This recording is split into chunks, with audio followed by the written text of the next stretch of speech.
The sermon for the fourth Sunday after Epiphany. Married people must be in the friendship of God, that they may not lose their souls. Lord, save us, we perish. Matthew chapter 8, verse 25. The disciples of Jesus were in great danger of losing their lives. The wind howled, the waves of the stormy sea rose mountains high. Their little vessel was almost covered by the foaming billows. But what had they to fear? They had with them Jesus, who placed bounds to the sea and gave the winds their power, whose least command both elements must obey at once. It is true that Jesus was asleep, but they had only to awaken him and ask him to help them, and they would be at once freed from all dangers, as was really the case. For they cried out, "Lord, save us, we perish." Then rising up, he commanded the winds and the sea, and there came a great calm. Happy the man who has Jesus at his side, and God as his friend and helper. But woe to him who is in danger without the grace and friendship of Jesus. To my mind, the married state is like a tempest-tossed vessel. But do not be afraid, you married people who have Jesus at your side. If marriage is to be a happy one, especially as regards the salvation of the soul, Jesus must always remain with the married couple even after their wedding. No state in the world is so holy and perfect as not to have its special and manifold spiritual dangers and occasions of sin. In all places, at all times, snares are laid to entrap souls. The solitude of a convent even is not free from them. Religious in their cells, hermits in the remotest forests, living in caves, although always engaged in prayer, meditation, fasting, and works of penance, yet had enough to do to combat the suggestions and temptations of the devil, and the desires of the flesh that all men are subject to, and to preserve their innocence unsullied. How many of them, wearied with the fight, gave way to their weakness and allowed the enemy to overcome them? How often has not the Church of God, to her great sorrow, seen those who shone like stars in her firmament fall down in disgrace? Miserable mortals are we, indeed. Not one of us can boast of being certain of salvation. Wherever we are, as long as we live, we are exposed to countless dangers. Wherever we are, we require the special help and assistance of God. Wherever we are, we must always keep Jesus before our eyes, have him as our friend, and cry out to him humbly and fervently, "Lord, save us, we perish." Meanwhile, it is certain that the state of marriage is more dangerous in itself than other states. To have a true friendship and tender love for creatures, and at the same time to love God with all one's heart, soul, and strength, to be bound to work with all possible diligence for money and temporal goods, and still to preserve poverty of spirit and detachment from earthly things, these are the duties of which we might say, humanly speaking, that they run counter to each other, and that they cannot be performed together. Nevertheless, you married people are obliged to perform them, or you will not be among the elect in heaven. As far as purity of state is concerned, the married state is, in its own degree, a state of continence and chastity, as well as the state of celibacy and virginity, although not in such perfection as the latter.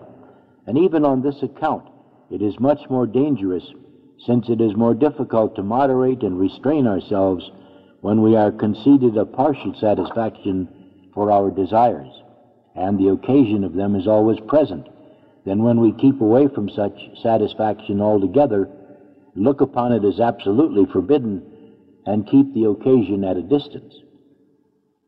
There are many who can remain altogether continent in the unmarried state more easily than they could use matrimony with due restraint.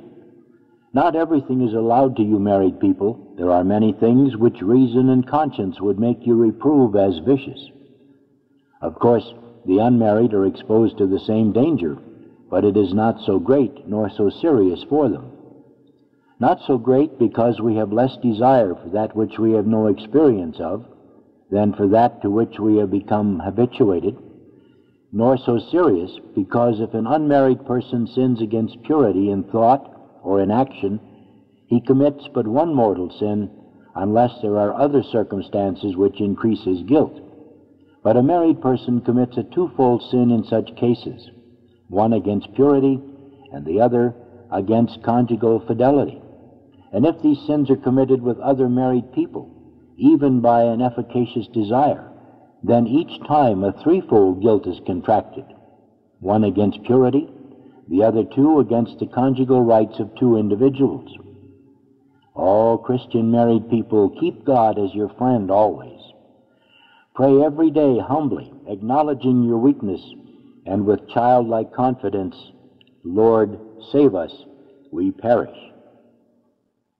In addition to this, there is another and more common danger, and one more difficult to be overcome, which arises from the indissolubility of the marriage tie, and from the fact that married people must be always in each other's society.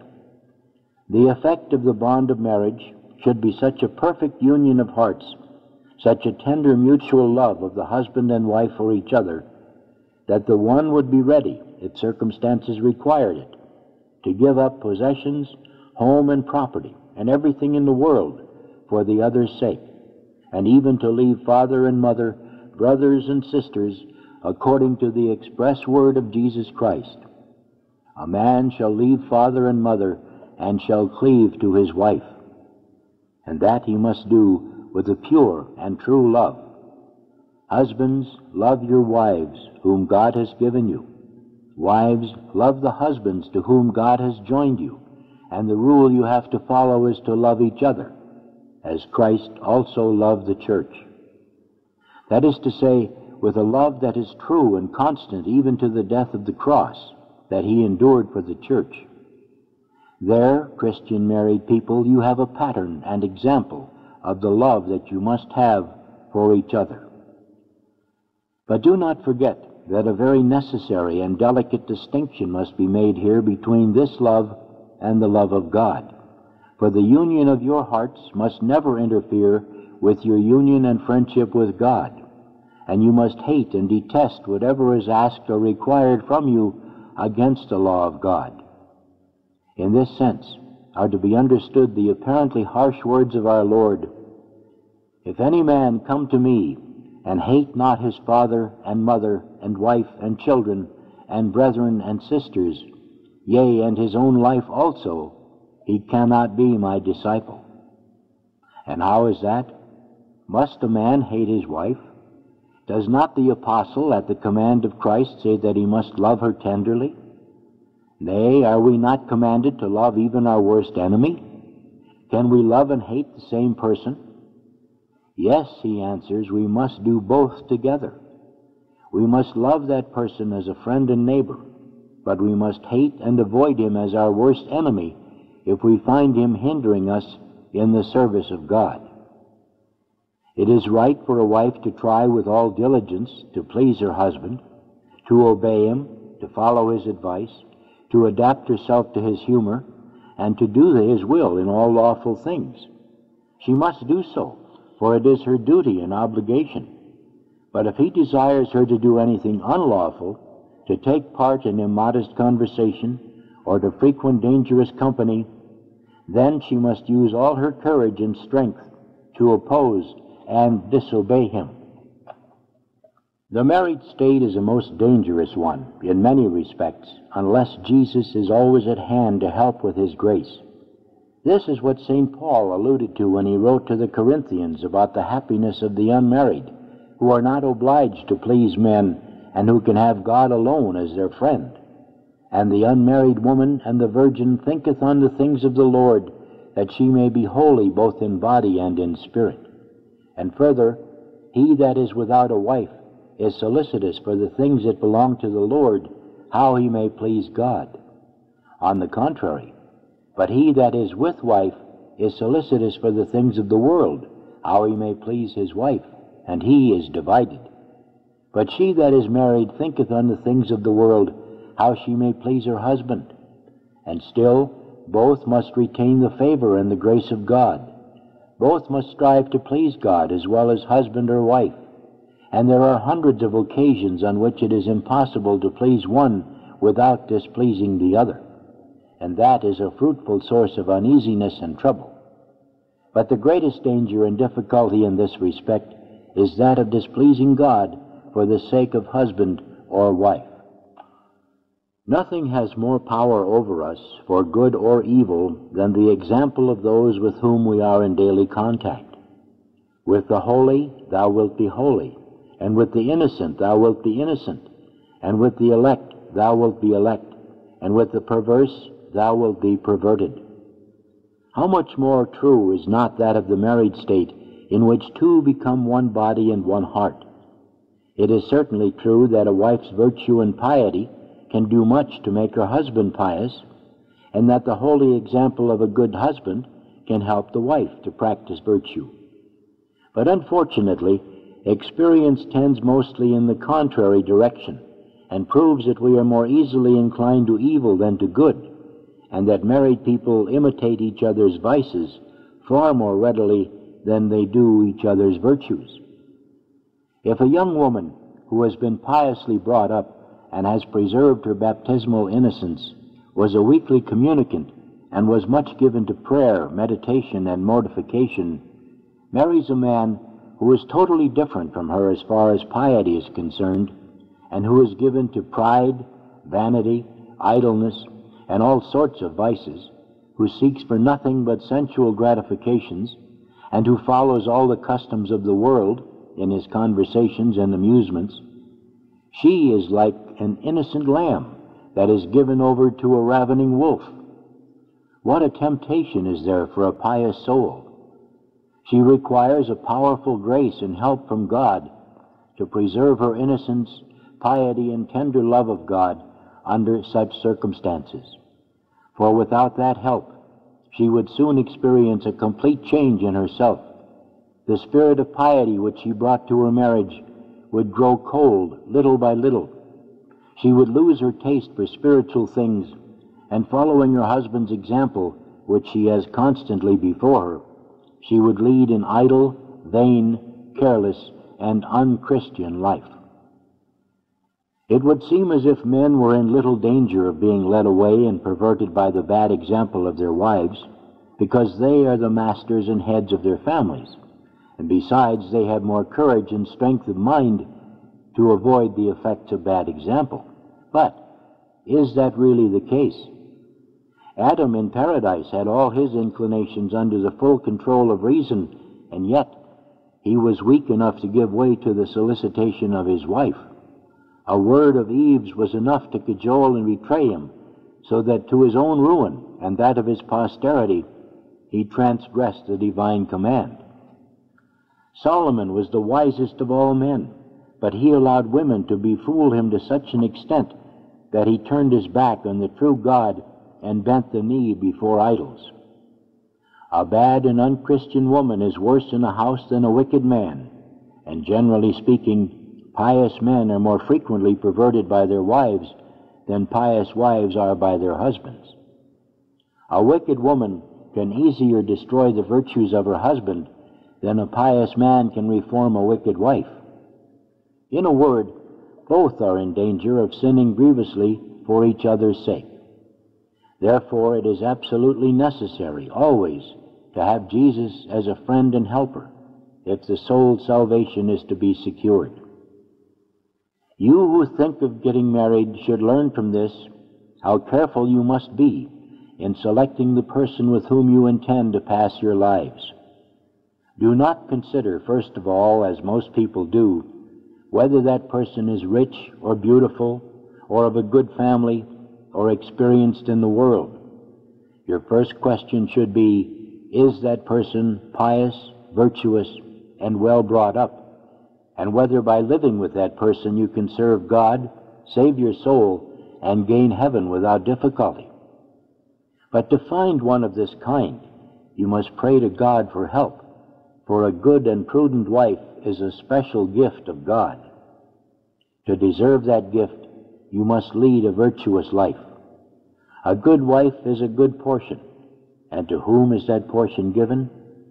She shall be given in the portion of them that fear God, to a man for his good deeds. The third danger arises from the cares of housekeeping and providing for children. Who does not know how difficult it is to work hard for money and temporal goods, and still to remain poor in spirit, and to fulfill those two duties without exceeding in either?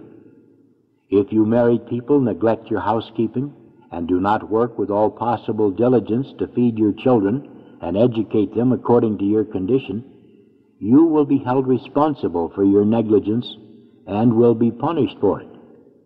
If you allow yourselves to be too much taken up with worldly things for your children's sake, you will fall a prey to the devil and will lose your souls, according to the words of St. Paul. They that will become rich fall into the snare of the devil. It is not allowed for you who are in the married state, as it is for other unmarried persons, to follow the counsel that Jesus Christ gave to the young man who wanted to know what he must do to gain heaven. Go sell what thou hast, and give to the poor, and follow me. No, that perfection is not for you. If you have temporal goods, you must keep them. You must look after them carefully, and increase them by just means. But in the care, possession, and increasing of money and property, you must not allow your hearts to be attached to them. Hear what the apostle says of this. This therefore I say, brethren, it remaineth that they also who have wives be as if they had none. They must keep their hearts and minds as free as if they were completely their own masters. And they that buy as though they possessed not, and they that use this world as if they used it not. And why? Because the care that you can and must have for worldly goods does not dispense you altogether, nor accept you from the general law of Christ.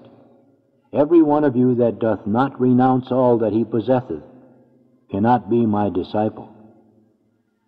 This is a law for all without exception, every one of you. It was not for the apostles alone that it was made, but for the crowd of people of all sorts who were following our Lord. For there went great multitudes with him, and turning he said to them, Every one of you that doth not renounce all that he possesseth cannot be my disciple. But we must not understand that of the real leaving of all worldly goods, for otherwise everyone would be really poor, but of the inward detachment of the heart and the will, namely, that each one who possesses or works for earthly goods must be as ready and willing to lose them, if it pleases God, as to keep and increase them. Ah, you think, if that's really the case with us, how is it possible for us to save our souls? I give you the same answer that Jesus himself gave to a similar question that his disciples put to him when he said that it is exceedingly difficult for a rich man to enter heaven. They asked in consternation, Who then can be saved? With men this is impossible, but with God all things are possible.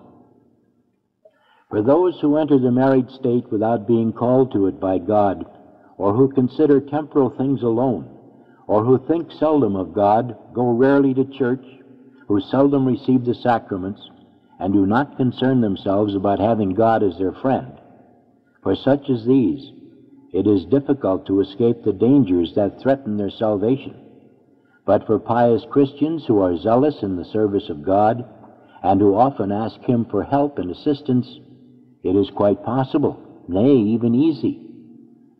Abraham, Isaac, Jacob, Tobias, Job, and many others in the Old Testament, as well as numbers in the New Law, were married. They had to provide for their families. They had riches and worldly goods in abundance. And yet they conquered the dangers of their state and became great saints in heaven.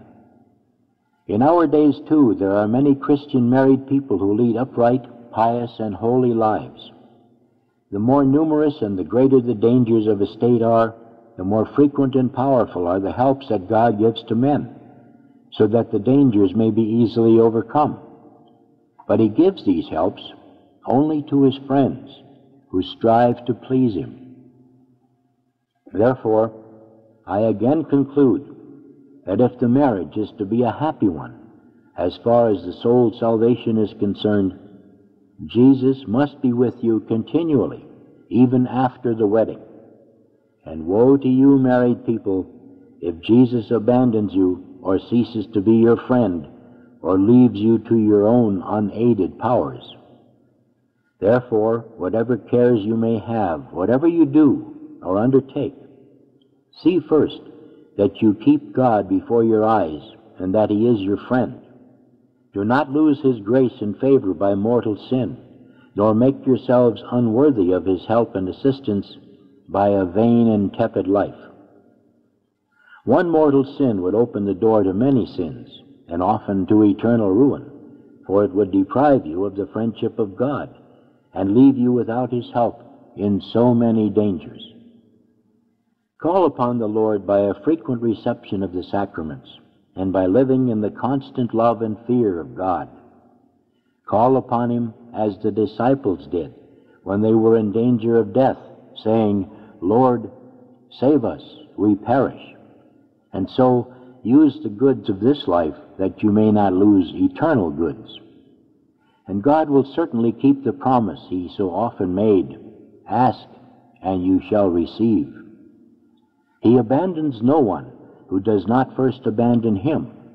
He will command the stormy winds to be still, and will direct everything for your greater advantage and merit. Is God your friend and helper? Oh, then be comforted. Then you may well say with David, "But though I should walk in the midst of the shadow of death, I will fear no evils, for thou art with me." Amen.